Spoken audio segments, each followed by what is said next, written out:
Bismillah.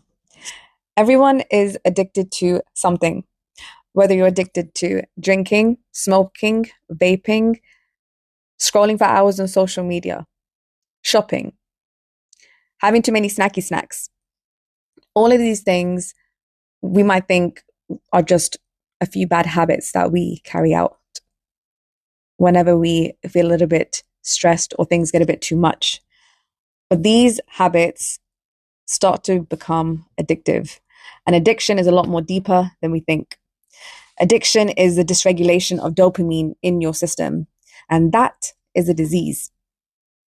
And I know sometimes when we hear the word disease, we think it's an external thing that's just like crept into our system and we are trying to fight it. When in actuality, disease is just the opposite of ease.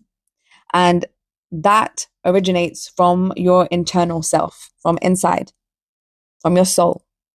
When you feel disconnected from yourself, when you are unable to sit with yourself and be still, when you can't face the truth, or you don't have a mission or a purpose that you're striving towards day in and day out, when your soul is lacking ease and you face discomfort, that will then manifest into your physical, into these bad habits. And when you overindulge in these bad habits, they form into diseases, the diseases that you actually have to try and fight off and beat and cleanse from and heal from.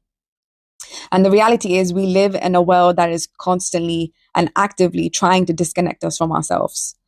And when your soul is not anchored deeply into something else, you will be easily fallen into the trap of grabbing an instant dopamine hit with these habits.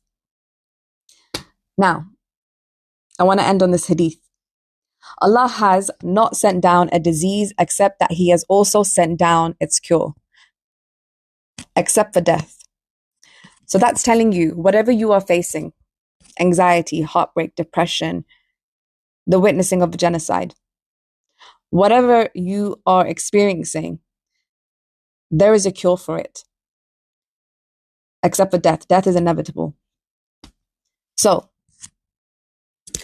in the next couple of weeks, I'm going to be sharing some tips and practices that you can carry out to help connect back to your internal self and anchor your soul into something a lot more deeper to prevent dis-ease.